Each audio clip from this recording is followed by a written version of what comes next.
Assalomu alaykum. Men Urganch davlat universiteti geografiya kafedrasi dotsentim Zafer Juman Nazarboyev Matchonxon. Bugungi mavzumiz GIS orqali tabiiy ofatlar riskini yumshatish deb nomlanadi. Ushbu mavzuda tabiiy ofatlarning tasnifi, ularning hududiy tarqalishi va GIS texnologiyalari yordamida tabiiy ofatlar riskini yumshatish, xavfini yumshatish bo'yicha gaplashib olamiz. Bizga ma'lumki, bugungi kunda dunyoning ko'plab iqtisodiy rivojlangan mamlakatlari ham tabiiy ofatlar oldida o'zini ojizligini, o'zining kuchsizligini namoyon qilmoqda. Masalan, Yaponiyada 2016-yilda sodir bo'lgan ofat, 2005-yil avgustda Meksika ko'rfazidagi Katrina dovuli va boshqalar bunga yaqqol misol bo'la oladi.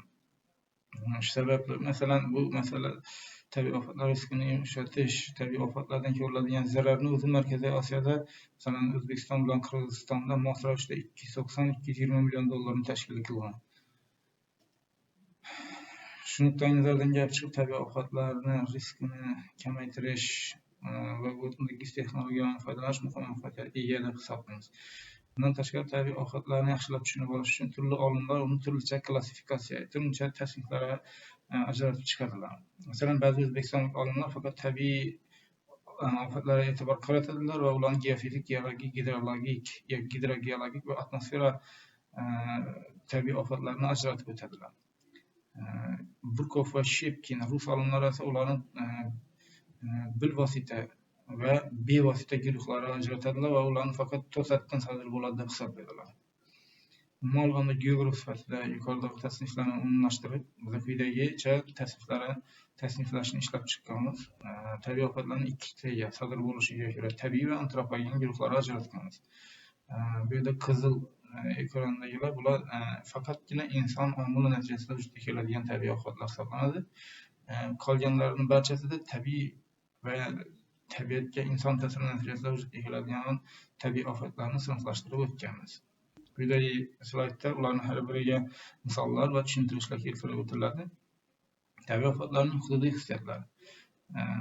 Ma'lumki, Markaziy Osiyo juda katta maydonni egallaydi, ya'ni hudud, va bu hududda geografik mintaqalar doirasida, balandlik mintaqalari doirasida turli xilda xavflar namoyon bo'ladi. Umumiy nazariy nuqtai nazardan qaraydigan bo'lsak, iqlim mintaqalarini o'zgarib borishi, tabiat zonalarining shakllanishi va ulardagi jarayonlar turli xil hududlarda turli darajadagi tabiiy ofatlarning vujudga kelishini ko'rsatadi. Bu tasnifni bilish va hududiy tarqalishini anglashimiz uchun zarurki, biz qaysi mamlakatlar bilan hamkorlik qilish, qaysi mamlakatlar tajribalariga tayanishni bilib olamiz.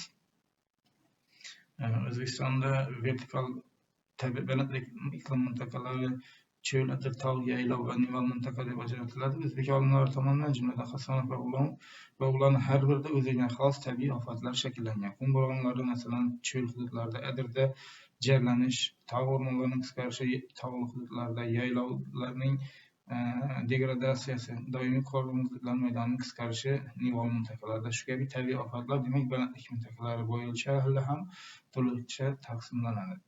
Tabiiy ofatlar xavfini GIS yordamida kamaytirish. Bu qanday sodir bo'ladi, nima imkoniyatlarni bizga beradi? Birinchidan, tabiiy ofatlarni tabiatini tushunish imkonini beradi. Ikkinchidan, iqtisodiy tejamkorlik, ya'ni vaqtida rejalashtirish imkoniyati va vaqtida zararli ta'sirlarni oldini olish imkoniyatiga ega bo'lamiz. Takomillashtirilgan tahlil va to'g'ri qaror qabul qilish imkoniyatini olishimiz mumkin bo'ladi. Olimlar GIS muhitida tabiiy ofatlar riskini yumshatishda eng birinchi navbatda ma'lumotlar bazasini shakllantirish kerak deb hisoblaydi. Albatta, har qanday GIS muhitida bajariladigan ishlarning 90% ma'lumotlarning mukammalligi bilan bog'liq hisoblanadi.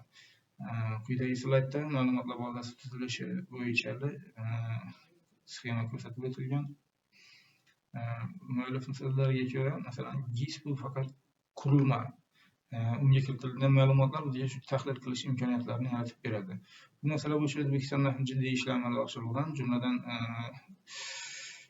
2010-yildan beri milliy geografik ma'lumotlar bazasini yaratish uchun 25 million AQSh dollari ajratilgan. Bundan tashqari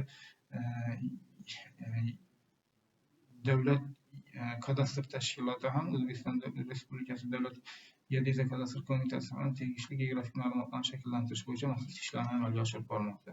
Ba'zi muhim tomonlarga e'tibor berish kerakki, tabiiy ofatlar qaysi darajada tabiiy ofat darajasiga yetadi, ya'ni qanday holatda. Masalan, shunday hududlar bor, bularda doimiy ravishda suv toshqinlari bo'lib turadi. Ekraningizda ko'rib turgan slaydda bularni odamlar moslashgan va bunday xavflarga ular oldindan tayyor. Demak, buni xavfli darajada deb ko'rishimiz sal noo'rinroq deb tuyuladi. Shu slaydda bunga yaqqol misollar keltirib o'tilgan. Tabiiy ofatlarning zararlanishi, tabiiy ofatlardan zararlanish. Masalan, tabiiy ofatlar zarar darajasi qanday sodir bo'ladi? Uylar, yo'llar vayron bo'lganda, odamlar hosilni yo'qotganda, 1 yoki 2 kun, 3 kun davomida odamlar och qolishi yoki eng yomoni bu yerda odamlarning o'lishi hisoblanadi. Demak, zararlanish darajasi eng yomon holatlarda. Bu ham muayyan qonunchilik doirasida ko'rsatilgan bo'lishi kerak. Agar yuqorida ko'rsatilgan holatlar ham hech qaysi bir sodir bo'lmaydigan bo'lsa va suv toshqinlarini tez uchrab turadigan hududlar bo'lsa, buni tabiiy ofat darajasida ko'rish nisbiy ahamiyat kasb etadi. Tabiiy ofatlarning davomiyligi, tabiiy ofatlarning qachon va qanday sodir bo'lishini agar oldindan bilmasak, bu ham xavf darajasining yuqoriligini ko'rsatadi. GIS muhitida biz o'z vaqtida qarorlarni qabul qila olsak va tegishli qatlamlarni yuklab, tegishli tahlillarni chiqara olsak, biz qurg'oqchilik davrida yoki suv toshqini davrida masalan iqtisodiy xarajatlar, iqtisodiy zararlarni kamaytirish imkoniyatiga ega bo'lamiz. Quyida Xorazm viloyatida qurg'oqchilik davrida sanalar rejalashtirish uchun zarur bo'ladigan GIS tahliliy bosqichlar ko'rsatib o'tilgan. To'g'ri qarorlar qabul qilish. Qachonki bizda ma'lumotlar yetarli darajada bo'lsa, xavf uchun to'g'ri qarorlar qabul qilib chiqa olamiz. Qaror qabul qilish bo'yicha ham muayyan nazariy bilimlar bor. Masalan, intuitsiyaga asoslanadigan qaror qabul qilish va analitik qaror qabul qilish. Analitik qaror qabul qilish jarayonida bizda yetarlicha ma'lumotlar bo'lishi talab qilinadi. Ma'lumotlar bazasi yuqorilab borgani sari, ya'ni ma'lumotlar to'liq aniqlashgani sari qarorlar qabul qilish ham shunchalik aniqlashib boradi. Har qanday holatda ham dunyo mamlakatlarining tajribalari qanchalik kuchli bo'lishidan qaramasdan, tabiiy ofatlarda oldida ularning ojizligini dastlabki slaydlarda aytib o'tdik. Buning uchun barcha mamlakatlar o'zaro hamkorlikka erishishi zarur hisoblanadi. Bunda veb portallar, veb xizmatlar, mobil telefonlar, fazoviy ma'lumotlar infratuzilmasi va boshqalardan keng foydalanish maqsadga muvofiq deb hisoblaymiz. Batafsil o'qish uchun ma'lumotlar quyidagi adabiyotlarda berilgan. Qo'shimcha adabiyotlarni shu yerdan topishingiz mumkin. Mavzu bo'yicha savollar keltirilgan. Mavzumiz bo'yicha umumiy ma'lumotlar shu yerdan iborat. E'tiboringiz uchun rahmat, salomat bo'ling.